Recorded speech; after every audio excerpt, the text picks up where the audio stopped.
Hi, நான் சிவாஜி. ஒரு மனுஷன் தன்னோட வாழ்நாளில் சராசரியாக தூங்குறதுக்கு மட்டுமே 1.5 வருஷத்தை செலவிடுறான். சொன்னால் நம்ப முடியுதா? அதாவது ஒரு நாளைக்கு 8 மணி நேரம் தூங்கக்கூடிய மனுஷன் அந்த 8 மணி நேரத்தெல்லாம் கணக்கு பண்ணால் அவனோட வாழ்நாளில் கிட்டத்தட்ட 1.5 வருஷத்துக்கு மேலே அவன் தூங்குறதுக்காகவே செலவு பண்ணியிருக்கான்.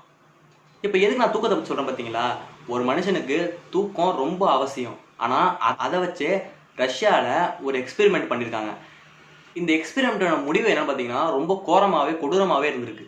உலக வரலாற்றிலேயே முதல் முறையாக மனிதர்களை சோதனைக்கு ஈடுபடுத்தப்பட்டது இந்த எக்ஸ்பெரிமெண்ட்டுக்காக தான். அப்படி இந்த எக்ஸ்பெரிமெண்ட் என்ன பார்த்தீங்கன்னா, ஒரு மனுஷன் ஆரோக்கியமாக எத்தனை நாள் தூங்காமல் இருக்க முடியும் அப்படிங்கிறத கண்டுபிடிக்கிறதுக்காக இந்த எக்ஸ்பெரிமெண்ட்டை நடத்த ஆரம்பிச்சாங்க. உலகப்பொறையெல்லாம் முடிஞ்சதுக்கப்புறம் ரஷ்யா என்ன பண்ணாங்கன்னா, தன்னோட இராணுவத்தை இன்னும் வலிமையாக்கணும் முயற்சி பண்ணிட்டு இருந்தாங்க. ஸோ அதுக்காக என்ன பண்ணாங்கன்னா, தன்னோட இராணுவ வீரர்களை வலுப்படுத்துறதுக்காக தூக்கம் இல்லாமல் இருக்கிறதுக்கான ஒரு எக்ஸ்பெரிமெண்ட் பண்ணாங்க. அது எதுக்காகனா, எல்லா மனிதர்களுமே ஒரு நாளைக்கு ஒரு குறிப்பிட்ட நேரம் தூங்கணும். சராசரியாக ஒரு மனிதன் 8 மணி நேரம் தூங்குறான்னா குறைந்தபட்சம் 5லேருந்து 6 மணி நேரம் வரைக்கும் தூங்கி ஆகணும். அப்படி அவன் தூங்கினாதான் அவனோட ஹெல்த் கண்டிஷன் நல்லா இருக்கும். ஸோ முன்னாடிலாம் போர் நடக்கும்போது ஆப்போசிட் தூங்குறப்போ இந்த சைடில் உள்ளவங்க தாக்குவாங்க, இந்த சைடில் உள்ளவங்க தூங்குறப்போ ஆப்போசிட் சைட்லேருந்து தாக்குவாங்க. ஸோ இந்த மாதிரி நடந்துக்கிடுச்சு. ஆனால் ரஷ்யா என்ன பண்ணாங்கன்னா, நம்ம வீரர்கள் தூங்காமலே இருக்கணும், தூங்காமலே இருந்தால் தான் எப்போ அட்டாக் பண்ணாலும் ஈஸியாக திருப்பி அட்டாக் பண்ண முடியும் அப்படிங்கிற ஒரு முடிவு பண்ணாங்க. இதுக்காக என்ன பண்ணாங்கன்னா, ஒரு புதுசாக ஒரு கேஸ் ஒன்று, கெமிக்கல் கேஸ் ஒன்று தயாரிச்சாங்க. அந்த கேஸ் எதுக்காகனா, அந்த கேஸ் நம்ம சுவாசித்தோம்னா நமக்கு தூக்கமே வராது. ஸோ இதுக்காக என்ன பண்ணாங்கன்னா, புதுசாக கேஸ் உருவாக்கி இதை ரெடி பண்ணி வச்சுருந்தாங்க. இந்த எக்ஸ்பெரிமெண்ட்டை யார் மேலே பண்ணலாம் அப்படின்னு ஒரு கேள்வி வந்தப்போ ரஷ்யன் கவர்மெண்ட் ரஷ்யா படை வீரர்கள் மேலே பண்ண வேணாம் அப்படின்னு சொல்லி ஒரு முடிவு பண்ணாங்க. பொதுவாகவே ஒரு எக்ஸ்பெரிமெண்ட் எடுத்தாலே ஒரு குரங்குக்கோ இல்லை எலிக்கோ கொடுத்து தான் அந்த எக்ஸ்பெரிமெண்ட் பண்ணுவாங்க. காரணம் என்னென்னா, குரங்கோட டிஎன்ஏவும் மனிதனோட டிஎன்ஏவும் கொஞ்சம் ஒத்து போன மாதிரி இருக்கும். ஸோ அதுக்காக குரங்குகளுக்கு கொடுத்துட்டு அதோட எஃபெக்ட் பார்த்துட்டு தான் மனிதர்களுக்கு அதை போடுவாங்க. ஆனால் இந்த வாட்டி என்ன பண்ணாங்கன்னா, டைரெக்டாக மனிதர்களையே இந்த எக்ஸ்பெரிமெண்ட்டுக்கு பயன்படுத்துனாங்க. ரஷ்யா ஜெர்மன்லேருந்து கொண்டு வரப்பட்ட பிணைக்கதிகளை இந்த எக்ஸ்பெரிமெண்ட் பயன்படுத்துனாங்க.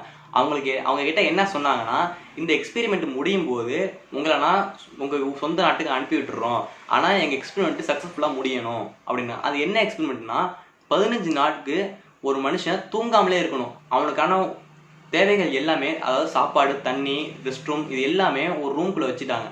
அந்த 5 பேர் என்ன பண்ணாங்கன்னா, நாங்கள் இந்த எக்ஸ்பெரிமெண்ட்டுக்கு ஒத்துக்கிறோம் அப்படி சொல்லிட்டு அந்த எக்ஸ்பெரிமெண்ட் ஒத்துக்கிட்டு அந்த ரூம்குள்ளே போயிட்டாங்க. ஸோ அந்த ரூமில் என்ன பண்ணாங்கன்னா, மெதுவாக அந்த கெமிக்கல் கேஸை லீக் பண்ண ஆரம்பிச்சிட்டாங்க. ஸோ அந்த கெமிக்கல் கேஸை சுவாசிக்கும் போது அவங்களுக்கு தூக்கமே இல்லாமல் போயிடுச்சு.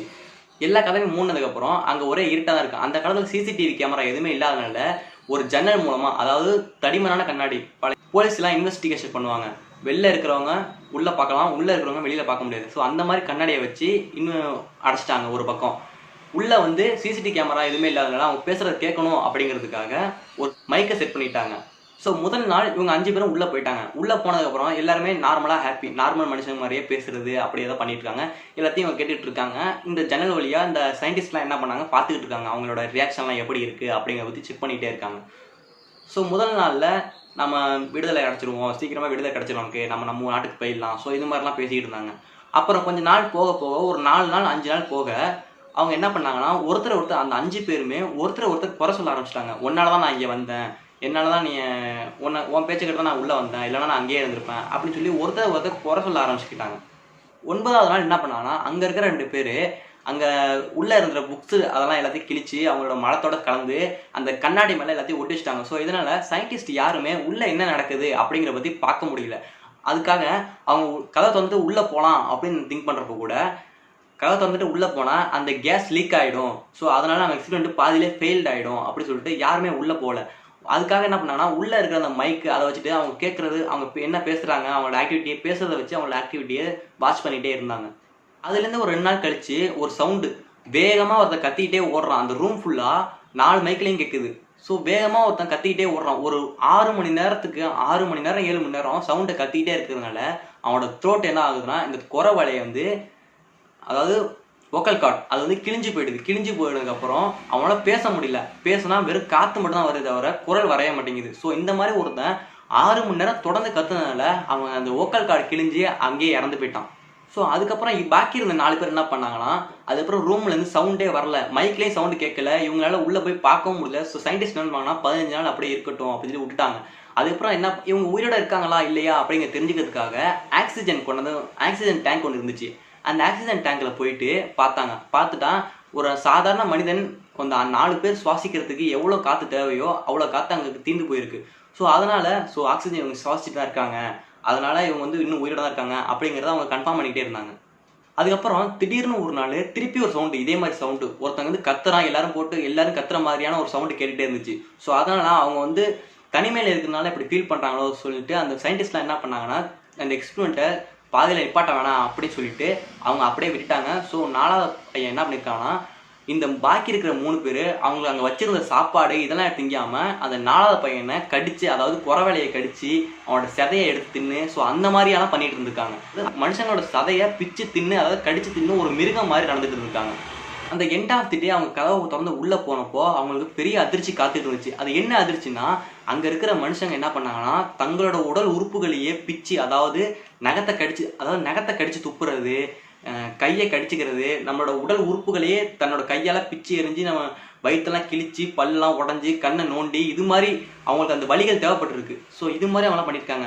இதை பார்க்குறப்போ அந்த செக்யூரிட்டி அங்கேருந்து சயின்டிஸ்ட்டும் ரொம்பவே பயந்து போயிட்டாங்க. அதுக்கப்புறம் இன்னும் கொஞ்சம் நிறைய பேர் செக்யூரிட்டி வந்ததுக்கப்புறம் அவங்க அந்த 3 பேரை வலுக்கட்டாயமாக அழைச்சிட்டு வந்தாங்க. வலுக்கட்டாயமாக வெளில அழைச்சிட்டு வரப்போ இந்த பேலன்ஸ் இருக்கிற அந்த 2 பேர், அந்த 3 பேரில் 2 பேர் என்ன பண்ணாங்கன்னா, எங்களுக்கு அந்த கேஸ், அதாவது அந்த கெமிக்கல் கேஸ் வேணும் அப்படி சொல்லி கேட்டு அந்த கேஸ் கிடைக்காமலே அவங்க இறந்து போயிட்டாங்க. அதுக்கப்புறம் கடைசியாக இருக்கிற ஒருத்தங்கிட்ட அந்த டாக்டர்ஸ்லாம் ட்ரீட்மெண்ட் பண்ண போகிறப்போ அவன் என்ன சொல்லியிருக்கான்னா, எனக்கு அந்த மயக்க மருந்து கொடுக்க வேணாம் அப்படின்ட்டு இருக்காங்க. அதை மீறியும் இவங்க மயக்க மருந்து கொடுக்குறப்போ சாதாரண மனுஷனுக்கு ஒரு டோஸ் கொடுக்குறாங்கன்னா அதை விட 3 மடங்கு அதிகமாக கொடுக்குறப்போயும் அவன் தூங்கவே இல்லை, அவன் மயக்கமடவே இல்லை. ஸோ அவனால் தூங்கவே முடியல, அவனால் மயக்கமே ஆக மாட்டான். ஸோ அந்த மயக்கம் இல்லாத நிலையிலையும் அவனுக்கு ஆப்ரேஷன் பண்ணுறாங்க. ஸோ அந்த வலியிலையும் அவன் உணர்ந்துக்கிட்டே இருக்கான். அந்த வலி அவனுக்கு ரொம்ப பிடிச்சிருக்கு அப்படி சொல்லி அந்த டாக்டர்ஸ்டே அவன் சொல்லியிருக்கான். கடைசியாக அவன்கிட்ட கேள்விகள்லாம் கேட்குறப்போ என்ன சொல்லியிருக்காங்கன்னா, உங்கள் எல்லாருடைய வாழ்நாளிலையும் தூக்கத்தை எடுத்துட்டா நீங்கள் எல்லாமே ஒரு மிருகம் தான் அப்படி சொல்லியிருக்கான். எதுக்கு நான் இப்போ இந்த எக்ஸ்பெரிமெண்ட்டை உங்களுக்காக சொன்னேன்னா, இந்த குவாரண்டைன் டேஸில் நிறைய பேர் என்ன பண்ணுறாங்கன்னா, தூங்காமல், அதாவது தூக்கம் இல்லாமல் இருக்கிறாங்க. ஒரு மனுஷன் சாதாரணமாக குறைஞ்சபட்சம் ஒரு நாளைக்கு 5 மணி நேரமாச்சும் தூங்கணும். ஆனால் இப்போ இருக்கிற பசங்களாம் என்ன பண்ணுறாங்கன்னா, தூக்கம் இல்லாமல் நைட்டு 12 மணி 1 மணி வரைக்கும் மொபைல் பார்த்துட்டு காலைல சீக்கிரமாகவே 5 மணிக்கெலாம் 6 மணிக்கெலாம் எந்திரிச்சிடுறாங்க. டெய்லி மொபைலே பார்த்துட்டு இருக்காங்க. ஸோ தூக்கம் வந்து ஒரு மனுஷனுக்கு ரொம்ப அவசியம். என்னதான் வேலை பார்த்தாலும் நம்ம தூக்கங்கிறது நமக்கு தேவை. ஸோ எதுக்காகவும் தூக்கம் அப்படிங்கிற ஒரு விஷயத்த நாம் விட்டு கொடுத்தவே கூடாது. தூங்குற டயத்தில் நம்ம கரெக்டாக தூங்கணும். இப்படி ஒவ்வொருத்தரோட லைஃப்ல இருந்தும் தூக்கம் அப்படிங்கிற ஒரு பார்ட் நம்ம எடுத்துட்டோம்னா நம்ம எல்லாருமே மிருகம் தான் அப்படிங்கிறத நீங்கள் தெரிஞ்சுக்கணும். ஸோ இது மாதிரி நான் வேறு ஏதாவது டாபிக் பேசணும்னு நினச்சா நீங்கள் கீழே கமெண்ட் செக்ஷனில் லீவ் பண்ணுங்கள். இன்னைக்கு இந்தியாவில் 84,000 தாண்டி கேசஸ் போயிட்டு இருக்கு. அதே மாதிரி 4th பிளேஸ்ல இருந்த தமிழ்நாடு, அதாவது 6th பிளேஸ்ல இருந்த தமிழ்நாடு இன்னைக்கு 2nd பிளேஸ்ல இருக்கு. So stay home, stay safe. Thank you.